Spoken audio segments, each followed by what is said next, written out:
Hello guys, എല്ലാവർക്കും നമ്മ മലയുടെ പുതിയൊരു വീഡിയോയിലേക്ക് സ്വാഗതം. നമ്മൾ രാവിലെ തന്നെ എണ്ണീറ്റ് ഫ്രഷായി എങ്ങോട്ടാണ് പോകുന്നത്?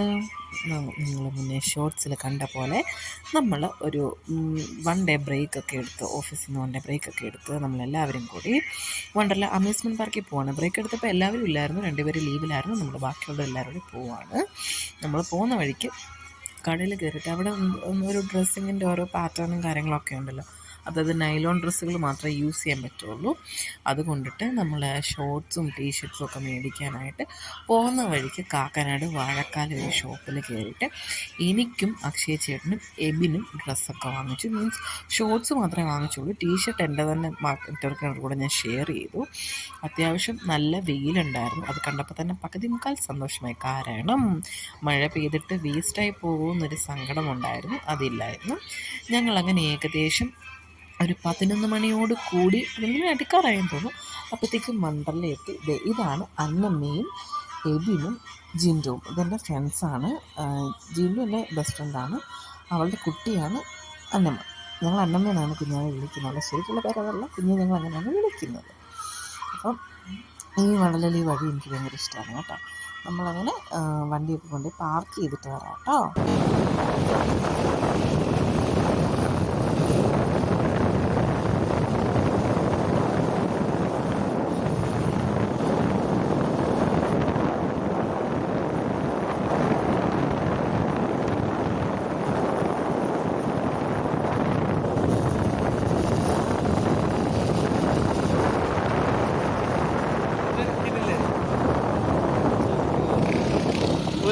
ഈ ഒട്ടുമില്ല നോക്കിയേ.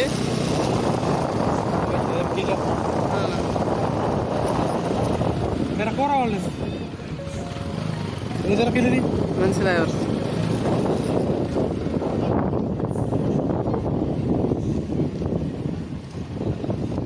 അങ്ങനെ നമ്മൾ വണ്ടിയൊക്കെ പാർക്ക് ചെയ്ത് കഴിഞ്ഞ് നേരെ ബ്രേക്ക്ഫാസ്റ്റ് കഴിക്കാനാണ് പോയത്. ഓൾറെഡി അന്നമ്മയും ജിൻഡുവും എബിനും ബ്രേക്ക്ഫാസ്റ്റ് കഴിച്ചിട്ടാണ് വന്നത്. ഞങ്ങൾ കഴിച്ചിട്ടില്ലായിരുന്നു. ഇടയ്ക്ക് എവിടെയെങ്കിലും നിർത്തി കഴിക്കാമായിരുന്നു, പക്ഷേ പെട്ടെന്ന് എത്തുമോ അല്ലെങ്കിൽ നമ്മളോട് ചിലപ്പോൾ റഷായിരിക്കുമോ. ഓൺലൈൻ ടിക്കറ്റ്സും കൂടായിരുന്നു, ഇങ്ങനെ റഷ് ചെയ്യേണ്ട ആവശ്യമില്ലായിരുന്നു. പിന്നെ നമ്മളങ്ങനെ ചെയ്തു. വന്ന് ഒരു ചായ പറഞ്ഞു. ചായക്ക് എന്തോ എനിക്ക് തോന്നുന്നു 35 രൂപയായിരുന്നു ഒരു ചായക്ക്. പിന്നെ ഓക്കെ, എമൗണ്ടിൻ്റെ കാര്യം എങ്ങനെയാണ്? ഫുഡിൻ്റെ ഭയങ്കര കൂടുതലാണ്, നഷ്ടമാണ്. പുറത്തുനിന്ന് കഴിച്ചിട്ട് വേണമെങ്കിൽ എപ്പോഴും നല്ല. ചേട്ടൻ പറഞ്ഞ പോലെ തന്നെ നമ്മൾ ഫുഡ് എന്തെങ്കിലും കഴിക്കുന്നുണ്ടെങ്കിൽ പുറത്തുനിന്ന് കഴിച്ചിട്ട് വരുന്നതായിരിക്കും നല്ലത്. കാരണം നല്ല എക്സ്പെൻസീവാണ്. നമ്മളകത്ത് കയറിയപ്പോൾ ആദ്യം തന്നെ അന്നക്കുട്ടിക്ക് ഈ പാവയെ മേടിച്ച് കൊടുക്കാമെന്നൊരു പറയുന്നൊരു പ്രോമിസ് നമ്മൾ കൊടുത്തിട്ടുണ്ടായിരുന്നു. അക്ഷയച്ചേട്ടനെ കൊണ്ട് ഈ ഗെയിം കളിപ്പിച്ചിട്ട് അത് കറക്റ്റായിട്ട് ചെയ്തിട്ട് നമ്മൾ ഈ പാവയെ മേടിച്ച് കൊടുക്കുമെന്ന് പറഞ്ഞിട്ടുണ്ടായിരുന്നു. എൻട്രൻസിൽ നമ്മൾ ആ ഗെയിമൊക്കെ കളിച്ചു. പക്ഷേ ഇവർക്ക് എന്തോ ട്രിക്കുണ്ടോ അതോ നമ്മളിനി കറക്റ്റ് ചെയ്തിട്ട് പറ്റാത്തതാണോ ഒന്നും അറിയാൻ പാടില്ല. കുറേ തവണ ഈ ഗെയിം ട്രൈ ചെയ്തു കേട്ടോ. അതിൽ ഈ ബോൾസ് 3 വട്ടം ഇങ്ങനെ ആ ബൗള് പോലെ ഇരിക്കുന്നതിനകത്തിട്ട് കഴിഞ്ഞാൽ മാത്രമേ നമുക്കതിനകത്തുനിന്നൊരു പാവയെ കിട്ടും. അതും ഒരു സെക്ഷൻ എന്തോ 100 രൂപ വെച്ചിട്ടാണ്. ഞങ്ങൾ 750 രൂപയ്ക്ക് കളിച്ചു. ആ 750 രൂപയ്ക്ക് ഞങ്ങൾ ഫൗളായതല്ലാതെ ഞങ്ങൾക്കത് കിട്ടുന്നേ ഇല്ലായിരുന്നു. എൻ്റെ തൊട്ടപ്പുറത്തേക്കുന്ന കുറച്ച് ഫാമിലി ഉണ്ടായിരുന്നു. അവർ പറയുന്നുണ്ട് ഇത് ഫേക്കാണ്, അത് അവർ മാത്രം അങ്ങനെ ചെയ്യുന്നതാണ്, നമുക്കത് കിട്ടില്ല, വെറുതെ ആണ്. പക്ഷെ എനിക്കൊന്ന് കുറേ തവണ, എനിക്കൊന്ന് അവർ 2000 എബോവ് കളിച്ചിട്ടുണ്ട്. അത്ര എമൗണ്ട് കൊടുത്ത് കളിച്ചതിന് ശേഷം മാത്രമാണ് അവർക്കൊരു പാവയെ കിട്ടിയത്. നമ്മൾ അത്രയും പൈസ ഈ ഒരു ഗെയിമിന് വേണ്ടി സ്പെൻഡ് ചെയ്യേണ്ട കാര്യമില്ലെന്ന് വെച്ചിട്ട് നമ്മളൊരു 750 ഒക്കെ ആയപ്പോഴത്തേക്കും അവിടെ വെച്ച്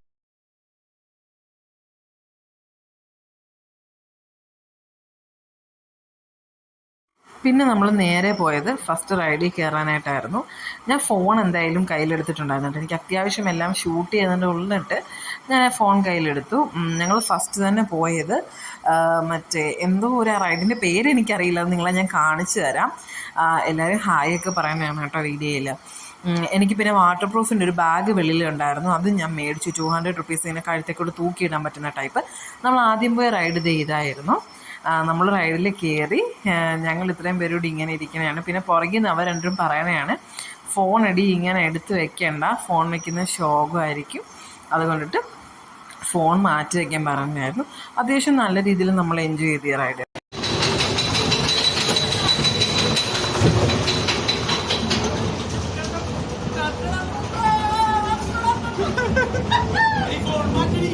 പിന്നെ നമ്മൾ കയറിയ റൈഡ് ഇതായിരുന്നു. ഇതൊരു ഹെലികോപ്റ്റർ പോലെ ഇരിക്കും. എടുത്ത് കറക്കി മേളിൽ കൊണ്ടുപോയിട്ട് തിരിച്ച് കറക്കി താഴെ കൊണ്ടുവരും. സത്യം പറഞ്ഞാൽ ഇതിങ്ങനെ കണ്ടുകൊണ്ട് നിന്നത് കൊണ്ട് എനിക്ക് കയറാനുള്ള ധൈര്യം ഉണ്ടായിരുന്നു. ഇല്ല, ഇത് കാണാനാണ് എന്നെ ഇതിനകത്ത് കയറ്റുന്നതെങ്കിൽ എനിക്കിതിനകത്ത് കയറാൻ വേണ്ടി യാതൊരു ധൈര്യം ഇല്ലായിരുന്നു കേട്ടോ. അത്രയ്ക്ക് നല്ല ഫോഴ്സിലുള്ളൊരു ഇതാണ്. ഫ്ലൈറ്റ് എയർപ്ലെയിൻ പോലെ ഇരിക്കും. അതിൽ നമുക്ക് കയറാം. 4 പേര് വെച്ചാണ് ഒരു പോർഷനിൽ സീറ്റിംഗ് വരുന്നത്. ഇത് കണ്ടോ, ഇതിങ്ങനെ മേളിൽ കൊണ്ടിട്ട് ഇങ്ങനെ കറക്കി നമ്മളെ താഴോട്ടടിക്കും. സത്യം പറഞ്ഞാൽ ഇതൊക്കെ നമ്മൾ എക്സ്പീരിയൻസ് ചെയ്യണം. പിന്നെ നമ്മൾ വേറെ കുറേ റൈഡ്സിലൊക്കെ കയറി, അതൊന്നും ഷൂട്ട് ചെയ്യാനായിട്ട് പറ്റില്ല. ഇതുപോലെ തന്നെ മേളിൽ കൊണ്ട് താഴെ അടിക്കുന്നതായതുകൊണ്ട് നമ്മൾ ക്ഷീണിച്ചിട്ട് വന്ന് വെള്ളമൊക്കെ കുടിച്ചു. അത് കഴിഞ്ഞ് നേരെ നമ്മൾ പോയത് ഈ കാറിലാണ്. ഞാൻ എപ്പോഴും ചേട്ടനോട് ഇങ്ങനെ പറയുന്നത്, ഇത് കാർ ഓടിക്കുന്നതിനകത്ത് കയറണം. അപ്പോൾ അന്നമ്മയും എബിനും കൂട്ടിയിട്ട്, അതായത് നമ്മളിങ്ങനെ ഓരോ ഇത്ര ആൾക്കാർ വെച്ചല്ലേ കയറുന്നത്. ഇതിനകത്ത് ഓൾറെഡി ഫാസ്റ്റ് ട്രാക്ക് ടിക്കറ്റ്സ് എടുത്തവരുണ്ടാവും. ഫാസ്റ്റ് ട്രാക്ക് ടിക്കറ്റ് എന്താണെന്ന് വെച്ചാൽ 3000 റുപ്പീസിന് എബോവ് വരും. അതിൽ നമുക്ക് ക്യൂ ഒന്നും നിൽക്കേണ്ട ആവശ്യമില്ല. ഫസ്റ്റ് തന്നെ, അതായത് നമ്മളൊരു റൈഡിൽ കയറുന്നതിന് മുന്നേ ഫാസ്റ്റാഗിൻ്റെ ടാഗ് ഉള്ളവർക്ക് നമുക്ക് ഹാൻഡ് റിസ്റ്റ് പോർഷനിൽ ഒരു ടാഗ് അവർ തരും, റിസ്റ്റ് പോർഷനിൽ ടൈ ചെയ്യാനായിട്ട്. ആ ടാഗ് ഉപയോഗിച്ച് ആർക്ക് വേണമെങ്കിലും അവരെ കാണിച്ചു കഴിഞ്ഞാൽ, അതായത് സെക്യൂരിറ്റി ഓഫീസേഴ്സിനെ കാണിച്ചു കഴിഞ്ഞാൽ, സൈഡിൽ നിൽക്കുന്ന സെക്യൂരിറ്റീസിനെ കാണിച്ചു കഴിഞ്ഞാൽ നമുക്ക് എൻട്രി പെർമിറ്റ് ഉണ്ട്. നേരിട്ട് തന്നെ കയറാം. അതിനകത്ത് ക്യൂവോ വെയിറ്റിങ്ങോ കാര്യങ്ങളോ ഒന്നും വേണ്ട. അങ്ങനെ കയറി പോയവരിൽ നിന്ന് മിച്ചം വന്ന 2 പേര്, അതായത് ഇത്ര റൈഡിൽ ഇത്ര പേർക്ക് വെച്ചല്ലേ കയറാൻ പറ്റുള്ളൂ അറ്റ് എ ടൈം. അങ്ങനെ ബാക്കി വന്നത് അന്നമ്മയും എബിനുമായിരുന്നു. പിന്നെ എനിക്കാണെങ്കിൽ ചേട്ടൻ്റെ കൂടെ തന്നെ ഡ്രൈവ് ചെയ്യണം എന്ന് തന്നെയായിരുന്നു ആഗ്രഹം. അതുകൊണ്ട് ഞാൻ ആ ക്യൂവിൽ തന്നെ വെയിറ്റ് ചെയ്തു ചേട്ടനോടെ കയറാനായിട്ട്. പിന്നെ അവർ തങ്ങളിൽ നല്ല രീതിയിൽ എൻജോയ് ചെയ്ത് ചെയ്യുന്നുണ്ട്. അങ്ങനെ നമ്മളും കാർ ഓടിക്കാനായിട്ട് സ്റ്റാർട്ടായി. നമ്മുടെ ലക്ഷ്യം വേറെ ആരുമല്ലായിരുന്നു, നമ്മുടെ ജിൻഡുക്കുട്ടിയായിരുന്നു. ഇത് കണ്ടില്ലേ, ഇത് തന്നെ ഞങ്ങളുടെ പണി. അവൾ കറക്റ്റ് എവിടെ പോന്നു അവിടെ കൊണ്ട് അവളെ പുറകിൽ നിന്ന് അവളെ ഇടിച്ചിടുക എന്നുള്ളതായിരുന്നു ഞങ്ങളുടെ പണി. പിന്നെ നിങ്ങളോട് എനിക്ക് പറയാനുള്ള വേറൊരു കാര്യം, ഈ ഒരു ഗ്യാപ്പിൽ ഞാൻ പറയും, ഈ വീഡിയോ അത്ര ക്ലിയർ അല്ലാത്തതിൻ്റെ കാരണം എന്താണെന്ന് വെച്ചാൽ എന്നെക്കൊണ്ട് മാക്സിമം നിങ്ങളോട് എത്തിക്കാൻ പറ്റുന്ന രീതിയിലുള്ള വീഡിയോസാണ് ഞാൻ എത്തിക്കുന്നത്.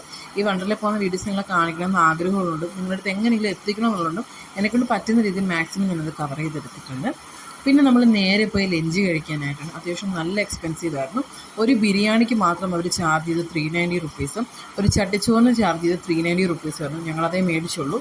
നിങ്ങൾ മാക്സിമം അകത്തൊരു ഫുഡ് കഴിക്കാതിരിക്കാൻ പറ്റത്തില്ല, അത് ഭയങ്കര എക്സ്പെൻസീവ് ആയിരുന്നു. പിന്നെ നേരെ ചേട്ടൻ പോയി ഫിഷ് സ്പാ ഒക്കെ ചെയ്തു. അത് 100 or 50 സംതിങ് എന്തോ ആയിരുന്നു. പിന്നെ എപ്പോഴും നമ്മൾ കയ്യിൽ പൈസ കരുതുക കേട്ടോ, ഇവിടെ പോകുമ്പോൾ അത്യാവശ്യം നല്ല എമൗണ്ട് കരുതുക. പിന്നെ നമ്മൾ നേരെ സ്വിമ്മിംഗ് പൂളിലേക്കാണ് പോയത്. ഞാൻ പറഞ്ഞ പോലെ തന്നെ ഞാൻ വാട്ടർ പ്രൂഫ് ബാഗ് ഇട്ടിരിക്കുന്നത് കൊണ്ടിട്ട് അതിൻ്റെ ഒരു പ്രശ്നമില്ല. അതുകൊണ്ട് എനിക്ക് അത്യാവശ്യം എല്ലാം തന്നെ ഷൂട്ട് ചെയ്യാനായിട്ട് പറ്റുന്നുണ്ടായിരുന്നു.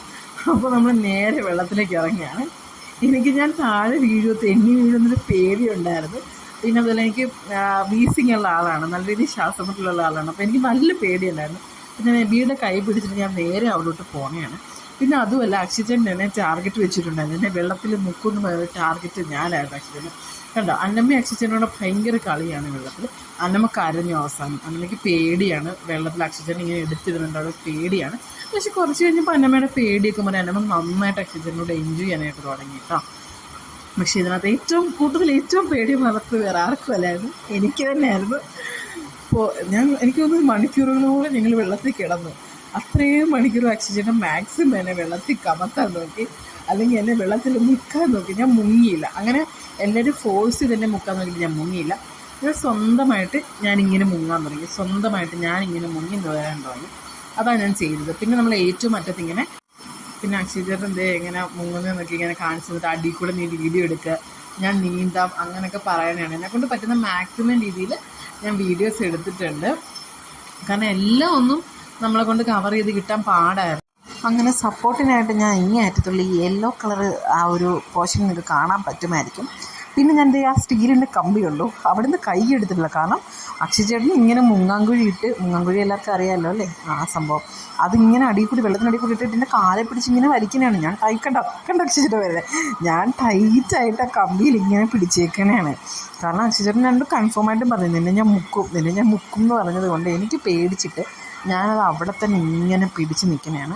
അന്നമ്മ അത്യാവശ്യം നല്ലോണം എൻജോയ് ചെയ്തു. ഏറ്റവും കൂടുതൽ കുട്ടികളെ പോലെ ആയിരുന്നു അക്ഷിച്ചേട്ടൻ. സത്യം പറഞ്ഞാൽ പുള്ളി ശരിക്കും എൻജോയ് ചെയ്യുന്നുണ്ടായിരുന്നു. ഞാനും എൻജോയ് ചെയ്തിട്ടുണ്ട്. പക്ഷെ എനിക്ക് ഈ വെള്ളത്തിൻ്റെ അടിയിലുള്ള ഭയങ്കര പേടിയാണ് ഗൈസ്. വെള്ളം എനിക്ക് പണ്ട് ഞാനിതുപോലെ മൂന്നാർ പോയപ്പോൾ എനിക്ക് അവിടെ അക്ഷിച്ചേട്ടൻ വെറുതെ കളിക്കായിട്ട് ഇങ്ങനെ മുക്കിയതാണ്. എനിക്കതിൽ പിന്നെ ഭയങ്കര പേടിയാണ്. എനിക്ക് പെട്ടെന്ന് ബ്രീത്ത് കിട്ടാതെ ഞാൻ വെള്ളത്തിനടിയിലായിപ്പോയി. എന്നുവെച്ചാൽ എനിക്ക് നിലത്ത് ഞാൻ നിലത്ത് കുത്താൻ പറ്റുന്നില്ല. അങ്ങനെ ആകുമ്പോൾ ഞാൻ ശ്വാസം മുട്ടുമല്ലോ എനിക്ക്. അതിൽ പിന്നെ എനിക്ക് ഭയങ്കര പേടിക്കണം. അന്നമ്മയെ വീണ്ടും അശ്വചേട്ടൻ വഴക്കുണ്ടാക്കി. അന്നമ്മ വീണ്ടും കരയണയാണ്. ഏറ്റവും അവസാനം അവർ തമ്മിലൊരു ഡീലിങ്ങിൽ വന്നിട്ട് പിന്നെ അന്നമ്മ ഞങ്ങളോട് നിൽക്കുന്നില്ല. അന്നമ്മയ്ക്ക് അപ്പുറത്തെ സൈഡിൽ പോകണം. അതായത് ഇതിപ്പം ഫാമിലി പൂളാണ്. ഇത് കൂടാണ്ട് ജെൻസ് അപ്പുറത്തെ പോർഷനും ലേഡീസ് ഇപ്പുറത്തെ പോർഷനിലായിട്ട് അങ്ങനെ ഒരു പൂളുണ്ടായിരുന്നു. ഞങ്ങൾ കുറച്ച് കഴിഞ്ഞ് അങ്ങോട്ടേക്ക് പോയി. ലേഡീസ് ജെൻസ് അങ്ങനെ ആ ഒരു പൂളുണ്ടായിരുന്നു. അങ്ങോട്ടേക്ക് പോയി അവിടെയാണ് പിന്നെ കുറച്ച് സമയം സ്പെൻഡ് ചെയ്തത്. ചേച്ചനാണെങ്കിൽ അങ്ങനെയുള്ള പൂളിൽ കിടക്കത്തില്ല. എന്തിനാണെന്നറിയാമോ? എന്നെ ഇങ്ങനെ ഇട്ട് കാലിലൊക്കെ പിടിച്ചെന്നെ മുക്കാൻ വേണ്ടിയിട്ട് ഇപ്പുറം എൻ്റെ അടുത്തോട്ട് വന്നുകൊണ്ടിരിക്കുകയാണ്. അതിനാണ് അവരെല്ലാം ചിരിക്കുന്നത്. ആ ഫാമിലി പൂളിൽ തന്നെയാണ് നമ്മൾ പിന്നെ സ്പെൻഡ് ചെയ്തത്. ഏറ്റവും കൂടുതൽ ഫാമിലി പൂളിലാണ്. അഥവാ ഞങ്ങൾ അപ്പുറത്തെ പൂളിൽ പോയാലും അക്ഷയച്ചേട്ടൻ മനഃപൂർവ്വം ഞങ്ങൾ ഇപ്പുറത്തേക്ക് വിളിച്ചുകൊണ്ട് വരുമായിരുന്നു. പിന്നെ അത്യാവശ്യം നല്ല മഴക്കോള് കയറി. എൻ്റെ ഫോണിൻ്റെ ബാക്കിലൊക്കെ ഇങ്ങനെ ചെറുതായിട്ട് വെള്ളമാവുന്ന നമുക്കത് കാണാൻ പറ്റും. നല്ല രീതിയിൽ മഴ പെയ്യാൻ തുടങ്ങിയിട്ടുണ്ട്. പിന്നെ നമ്മൾ അവിടെ നിൽക്കുമ്പോൾ തന്നെ മഴ പെയ്തപ്പം നല്ല മഞ്ഞുണ്ടായിരുന്നു കേട്ടോ. അവിടെ നിന്നുള്ള വ്യൂ അടിപൊളിയായിരുന്നു. മറ്റേ ഇത് കണ്ട മറ്റേ ഇത് കൊച്ചി ഫുള്ള് കാണാൻ പറ്റുമെന്ന് പറയുന്നത് എനിക്കറിയാൻ പാടില്ല അതിന് എത്രത്തോളം സത്യാവസ്ഥയുണ്ടെന്ന്. അത് ആ ഒരു വ്യൂ അടിപൊളിയായിരുന്നു കേട്ടോ. അവിടെ നിന്ന് നേരെ നോക്കുമ്പോൾ ഇങ്ങനെ കാണുന്നത്. പിന്നെന്താണ് 2-3 മണിക്കൂർ ഇങ്ങനെ വെള്ളത്തിൻ്റെ ഓരോരോ ആക്ടിവിറ്റീസിലേക്കായിരുന്നു. വേറെ പല സാധനങ്ങളിലും വെള്ളത്തിൻ്റെ വേറെ പല സാധനങ്ങളിലും ഞങ്ങൾ കയറി. അത് പക്ഷേ ആക്ച്വലി എനിക്ക് ഷൂട്ട് ചെയ്യാനായിട്ടുള്ള ഒറ്റ നിവർത്തിയില്ല. എന്തെന്ന് വെച്ചാൽ ഞാൻ ഒരു പോർഷനിൽ തന്നെ നിൽക്കാനായിരുന്നു. മറ്റിങ്ങനെ മാറ്റ് പോലിട്ട് നമ്മളിങ്ങനെ സ്ലൈഡ് ചെയ്ത് പോകുന്ന സംഭവങ്ങളൊക്കെ ഉണ്ടായിരുന്നു. അതിലൊക്കെ ഞാൻ കയറി. പക്ഷേ ഫോണും കൊണ്ട് അങ്ങനെ ആ ഒരു റിസ്ക് ഏറ്റെടുക്കാൻ പറ്റും. കാരണം അതിൽ നമ്മൾ ഇങ്ങനെ കൈ ഹോൾഡ് ചെയ്ത് പിടിക്കണമായിരുന്നു. അത് ഒരു മാറ്റിനകത്ത് 2 സപ്പോർട്ടിംഗ് ആയിട്ട് കൈ ഇങ്ങനെ സപ്പോർട്ടിംഗ് ആയിട്ട് പിടിക്കാനുള്ള സംഭവങ്ങളൊക്കെ ഉണ്ട്. അതിൽ സപ്പോർട്ട് ചെയ്ത് തന്നെ പിടിച്ചില്ലെങ്കിൽ നമ്മളത് തെറിച്ച് പോകും. കാരണം അത്ര ഫോഴ്സിലാണ് അത് പൊയ്ക്കൊണ്ടിരിക്കുന്നത്. അപ്പോൾ ആ സ്പീഡിൽ അത് പൊയ്ക്കൊണ്ടിരിക്കുന്നതിന് എനിക്ക് വേറെ ഷൂട്ടിങ് കഴിയണം. എനിക്ക് എങ്ങനെയെങ്കിലും നിങ്ങൾക്ക് മാക്സിമം നിങ്ങളുടെ അടുത്ത് വീഡിയോ എത്തിക്കണമെന്നുണ്ടായിരുന്നു. എൻ്റെ മാക്സിമം എഫേർട്ട് ഇട്ട് ഞാൻ എടുത്തിട്ടുണ്ടായി. പിന്നെ നല്ല മഴയായിരുന്നു കേട്ടോ. ആ മഴയത്തും അവിടെ കിടന്ന് കുളിച്ച് അത് കഴിഞ്ഞ് പിന്നെ വെള്ളത്തിൽ നിന്ന് കയറിയിട്ട് നമ്മൾ നേരെ ചായ കുടിക്കാൻ. പൊന്നു മക്കളെ, ഒടുക്കത്തെ പൈസയാണ്. നമ്മൾ ഫുഡിന് വേണ്ടി സെപ്പറേറ്റ് ഇവിടെ കയ്യിൽ നല്ല രീതിയിൽ പൈസ വരുന്നു കേട്ടോ. ഉച്ചയ്ക്കായാലും വൈകിട്ടായാലും ഭയങ്കര റേറ്റുമാണ്. ടേസ്റ്റിയാണ് ഫുഡ്, പക്ഷെ നല്ല റേറ്റാണ്. മാക്സിമം നമ്മൾ പൈസ കരുതി ഇതിനകത്ത് പോകും. ആ ഒരു കാര്യം മാത്രമേ എനിക്ക് നെഗറ്റീവായിട്ട് തോന്നുന്നില്ല. അകത്ത് വരുമ്പോൾ ഫുഡിൻ്റെ എമൗണ്ട് ഭയങ്കര കൂടുതലാണ്. പിന്നെ ആ സമയത്ത് നല്ല രീതിയിൽ മഴയുണ്ട്. നമ്മൾ പിന്നെ വീടടുത്താണല്ലോ, കാക്കാടിൻ്റെ അത്ര അടുത്താണ്, കുറച്ചടുത്താണ് വീട്. നമ്മൾ ഡ്രസ്സൊന്നും ചേഞ്ച് ചെയ്യുന്നില്ല. ആ ഇട്ട ഡ്രസ്സ് പാടെ റെയിൻകോട്ട് ഇട്ടുകൊണ്ട് നമ്മളോട് ഇറങ്ങാനായിരുന്നു പ്ലാനിങ് ചെയ്തത്. പിന്നെ കൗണ്ടർ പോർഷനിൽ തന്നെ കണ്ടോ, ഇവിടെ സ്കാൻ ചെയ്ത് കഴിഞ്ഞാൽ നിങ്ങൾ റൈറ്റ് സൈഡിൽ ശ്രദ്ധിച്ചിട്ടുണ്ടെങ്കിൽ അവിടെ സ്കാൻ ചെയ്യുമ്പോൾ നമ്മളൊന്ന് പോയ ദിവസം ഫുൾ വീഡിയോയും ഫോട്ടോസും അവരെടുത്ത് തരും. പിന്നെ നമ്മൾ നേരെ വീട്ടിലേക്ക് പോകാൻ വേണ്ടിയിട്ട് അവിടെ നിന്നവരോടൊക്കെ ബൈക്കൊക്കെ പറഞ്ഞിട്ട് നമ്മൾ വീട്ടിലോട്ട് പോകാൻ നിൽക്കണമായിരുന്നു. പിന്നെ ഞാൻ മുന്നേ പറഞ്ഞ പോലെ തന്നെ ഒരുപാട് തവണയായിട്ട് ഞാനിപ്പോൾ പറയുന്നുണ്ട്, നമ്മൾ ടിക്കറ്റ്സ് എടുക്കുമ്പോൾ ഫുഡിൻ്റെ കാര്യം ഞാൻ മുന്നേ പറഞ്ഞ പോലെ തന്നെ GST ഇൻക്ലൂഡ് ചെയ്തിട്ട് ടിക്കറ്റ്സ് എടുക്കുമ്പോൾ നമ്മൾ ബഫേ ഉണ്ട്, അവിടെ ബഫേ ഉണ്ട്, അത് ഇൻക്ലൂഡ് ചെയ്യുവാണെങ്കിൽ നിങ്ങൾക്ക് 600 റുപ്പീസ് പെർ ഹെഡേ വരുള്ളൂ. അത് ഒരാൾക്കേ കഴിക്കാൻ പറ്റുള്ളൂ എന്നാണ് പറയുന്നത്. പക്ഷേ നമ്മൾ ഓൺലൈനിൽ ബുക്ക് ചെയ്യണമെങ്കിൽ 2253 പെർ ടിക്കറ്റ് വരും. അങ്ങനെ ബുക്ക് ചെയ്ത് വരുന്നതായിരിക്കും നല്ലത്. അപ്പം നെക്സ്റ്റ് വീഡിയോ എടുക്കാൻ